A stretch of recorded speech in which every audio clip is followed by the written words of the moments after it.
ఒక్క భగవంతుడి పేరు చెప్పకుండా మీరు నరికితే పర్వాలేదు. వెళ్ళి ఇప్పటికీ ఉజ్జయిన్లో అలా మద్యం పోస్తారు, సగం తాగుతాడని కూడా ప్రతీతి. ఆయన కూడా ఆయనది కావాలి అని అట్లా కూర్చొని ఉన్నారు కాబట్టి వాళ్ళు తీసుకెళ్ళి ఇస్తారు తప్ప తిరిగి తీసుకోరు తీర్థాలు.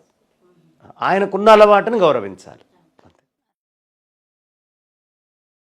సందేహం, మనము ఏదైనా ఒక పూజ చేసినా, వ్రతం చేసినా, ఏదైనా ఆలయ దర్శనానికి వెళ్ళినప్పుడు ఆ రోజు చాలా నిబంధనలతో చాలా నిష్టగా ఉంటాం. నాన్ వెజ్ తినము, ఓకే, ఎలాంటివి తాగరు, చాలా జాగ్రత్తగా ఉంటూ ఉంటారు.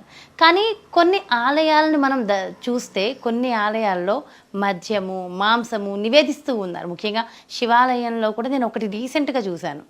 మరి ఎందుకు మరి అక్కడ మద్యం, మాంసం నివేదిస్తున్నప్పుడు మనం ఎందుకు మరి పూజలు చేసినప్పుడు, వ్రతాలు చేసినప్పుడు నాన్ వెజ్ తినకూడదు అంటారు? మా ముందు ప్రశ్నలో చిన్న ఇది చేసుకుందామమ్మా. మనము మాంసము నిష్టగా ఉంటాం, తినము అన్నావు గుడికి వెళ్ళినప్పుడు.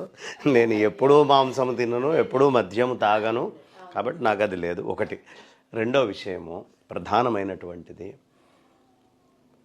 కొన్ని గుళ్ళల్లో అంటే ఈ గ్రామ దేవతలుగా ఉండేటటువంటిది, లేదు భైరవుడు, ఉన్మత్త భైరవుడు, ఇలా కొన్ని క్షేత్రాలు ఉన్నాయి. ఆ క్షేత్రాలలో మద్యము, మాంసము అనేది కూడా అంటే సమయాచారము, కౌలాచారము అని రెండు, వామ మార్గము, దక్షిణ మార్గము అని మార్గాలు కూడా ఉంటాయి. సో ఎవరు ఏ విధమైన ఉపాసనను ఎంచుకుంటారో దానిని బట్టి పూజా విధానం ఉంటుంది. ఈ బొడ్రాయి దగ్గర అక్కడ ఇప్పుడు లేదు, కానీ బలివ్వడం అనేటటువంటి సంప్రదాయాలు కూడా ఉండేవి. ఇప్పుడు మనకి ముస్లిమ్స్ బక్రీద్ అప్పుడు వాళ్ళ దేవుడి కోసమనే సమర్పిస్తారు ఏమ్మా. అట్లాగే క్రిస్మస్ వచ్చిందంటే ఎన్నేటలు వేసుకొని మేము తిన్నామని వాళ్ళు అనుకుంటారు. కాకపోతే మన దగ్గరకు వచ్చేటప్పటికి పాపం ఇలాంటివి ఏవి పనికిరావు, ఇవి చేయకూడదు, దీన్ని ఆపేసేయండి అని చెప్పి, అంటే ఒక్క భగవంతుడి పేరు చెప్పకుండా మీరు నరికితే పర్వాలేదు, ఇది సంప్రదాయం తీసుకొచ్చారు.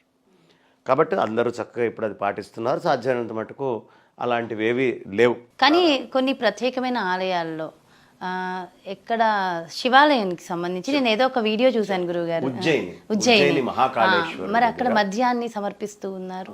ఈ భైరవుడికి అతను బాగా ఉన్మత్తతతో వచ్చాడు, అమ్మవారి దగ్గరికి వెళ్ళాడు. అమ్మ నాకు మద్యము, మాంసము కావాలి అన్నాడు. అమ్మవారు శాకాహారి, ఆమె ఎప్పుడూ ఒక్కసారిగా నన్నొచ్చి అడుగుతావా అని ఆ శిరస్సును అట్లా ఛేదిచ్చింది. ఆ శిరస్సు అక్కడ వెళ్ళి అలాగే అదే తపస్సులో అమ్మ దగ్గర అట్లా కూర్చొనే ఉంది. ఆ శిరస్సుకి తీసుకొని వెళ్ళి ఇప్పటికీ ఉజ్జయిన్లో అలా మద్యం పోస్తారు, సగం తాగుతాడని కూడా ప్రతీతి. ఆయన అది ఎక్కడ ఒక చుక్క కింద పడదు, ఆశ్చర్యంగా ఉంటుంది. అదేమిటో ఇప్పటికీ ఆశ్చర్యమే, ఎవరైనా వెళ్ళి చూడొచ్చు. అలా ఆయన గుటుక్కనే వేసేసి తాగేస్తూ ఉంటాడు. ఆయన తాగి మిగతాది అది ఎప్పటి నుంచి ఎప్పటిదాకా తాగుతాడు అంటే సూర్యుడున్న దగ్గర నుంచి సాయంత్రము దాకా తాగుతాడు. సంధ్య అయితే ఇంక మళ్ళీ ఆయన మనం పోసినా అదే విగ్రహం దగ్గర అంటుకోడు. ఉదయం నుంచి సాయంత్రం దాకా, అంటే క్వైట్ ఆపోజిట్. సాధారణంగా మనకి తెలిసినటువంటి తాగుబోతులందరూ రాత్రి మొదలుపెట్టి ఉదయం దాకా అందులో ఉంటారు. ఈయన ఉదయం మొదలుపెట్టి సాయంత్రం దాకా తీసుకొని ఆ తర్వాత ఆపేస్తారు ఏమ్మా. ఇలా కొన్ని పెక్యూలియర్ క్షేత్రాలు. ఇప్పుడు మనం వేములవాడ దగ్గరికి వెళ్తాం. వేములవాడలో రాజరాజేశ్వర స్వామి కాకుండా భీమేశ్వర ఆలయం ఉంటుంది. భీమేశ్వరం ఆలయం ఎదురుగుండా అమ్మవారి గుడి ఉంటుంది. అక్కడ తీర్థముగా కళ్ళే ఇస్తారు. ఇప్పటికీ అదే సంప్రదాయం, ఎవరు వెళ్ళినా కళ్ళు తీర్థంగా ఇస్తారు. కాబట్టి కొంత మనకి మొదటి నుంచి వామాచార, దక్షిణాచారాల్లో మనం ఏ ఆచారాన్ని ఎంచుకుంటామనే దాని మీద ఆ సాధనల మీద ఆధారం. ఓకే, మరి అసలు సాధారణంగా ఈ మద్యాన్ని అసలు తీసుకొని వాళ్ళు ఉంటారు, వాళ్ళు కూడా అక్కడికి వెళ్ళినప్పుడు తీర్థంగా ఇచ్చినప్పుడు తీసుకోవాలి? తీర్థం తీసుకోరమ్మా. వాళ్ళు ఏం చేస్తారంటే స్వామి తాగుతాడు కాబట్టి స్వామికి సమర్పిస్తాం, కానీ మేము తీసుకో. ఓకే, అర్థమైందమ్మా. తీసుకో. ఇప్పుడు ఉజ్జయిని వెళ్ళారు, ఉజ్జయిని వెళ్ళినప్పుడు అక్కడ అన్ని మందు సీసాలు అట్లా పెట్టుంటాయి.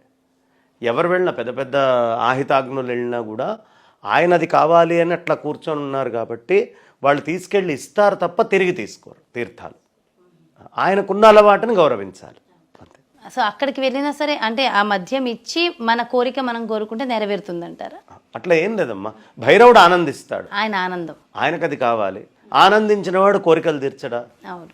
భగవంతుడు ఆనందించినప్పుడు కోరికలు తీరుస్తుంది. మీ ఇంటికే వచ్చి అబ్బా మీ అబ్బాయి ఎంత ముద్దుగా ఉన్నాడో, మీ అమ్మాయి ఎంత ముద్దుగా ఉందో అని 3 సార్లు అన్నాక ఒక గ్లాసుడు పంచదార కావాలా, లేకపోతే ఇంట్లో ఏదైనా స్వీట్ ఉంది తింటారా అని నువ్వు ఇస్తావు కదా. నువ్వు ఆనందం వస్తే నువ్వు ఇస్తావు. అలా ఆనందము అనేది వస్తే ఖచ్చితంగా భగవంతుడైనా చేసి తీరుతాడు.